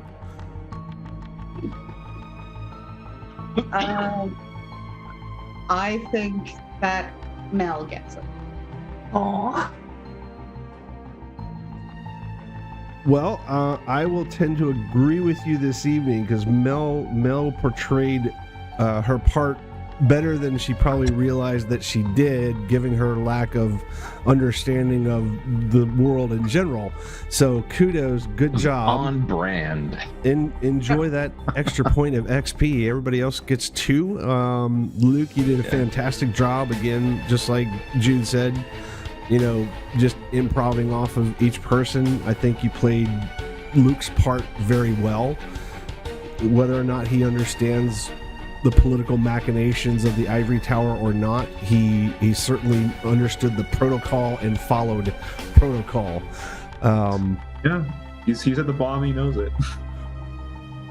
Well, and he's not a member of this Camarilla domain, so it makes it even more awkward, so, and that was one of the things that I was going for, is that I wanted everybody to feel just a little awkward in this situation. I hope I It achieved fucking that. worked. Let's see. Jude feels awkward 100% of the time, baby. Nothing has changed. When you make me take my tie off before I even have to make a fucking nomination, you did your job, sir. Fantastic. And to our viewing audience, once again, thank you so much for sticking with us.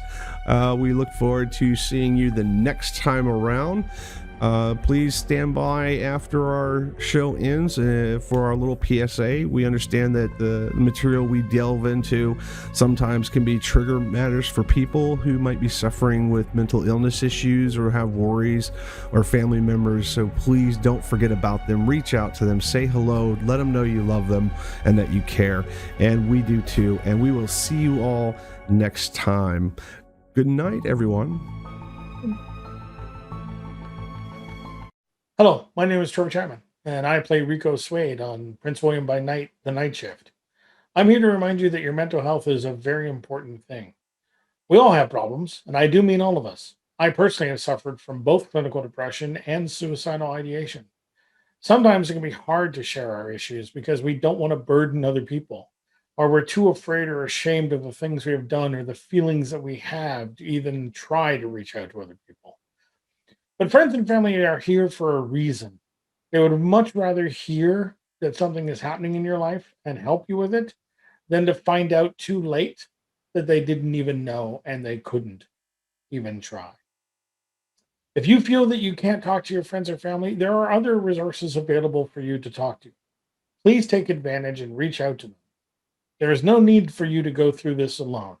We all need help sometimes. There is absolutely no reason to feel ashamed or afraid to ask for assistance, especially if you need it right now. If you or someone you know is in crisis, whether they are considering suicide or not, please call the toll-free lifeline at 800-273-TALK to speak with a trained crisis counselor 24 hours a day, 7 days a week. The National Suicide Prevention Lifeline connects you with a crisis center within the Lifeline network that is closest to your location. Your call will be answered by a trained crisis worker who will listen empathetically and without judgment. The crisis worker will work to ensure you feel safe and identify options and information about mental health services in your area. Your call is completely confidential and free. Again, that number is 800-273-8255. If you are unable, unsure, or prefer not to speak in person, text the word NAMI to 741-741 to connect with a trained crisis counselor to receive free 24/7 crisis support via text message. You are not alone. Trained expert advocates are available 24/7 to provide confidential support to anyone experiencing domestic violence or seeking resources or information. Help is available in Spanish as well as other languages. Call the National Domestic Violence Hotline toll-free at 800-799-SAFE. Again, that is 800-799-7233. If you or someone you know has been sexually assaulted, help is available. Call the National Sexual Assault Hotline toll-free 24 hours a day, 7 days a week at 800-656-HOPE. Again, that is 800-656-4673. You will be connected with a trained staff member from a sexual assault service provider in your area that offers access to a range of free services. For the Disaster Distress Helpline, call 800-985-5990 or text the word TALK with us to 66746. This helpline provides immediate crisis counseling for people who are experiencing emotional distress due to any natural or human-caused disaster. This multilingual, confidential, and free helpline is available 24 hours a day, 7 days a week. Again, call 800-985-5990 or text TALK with us to 66746.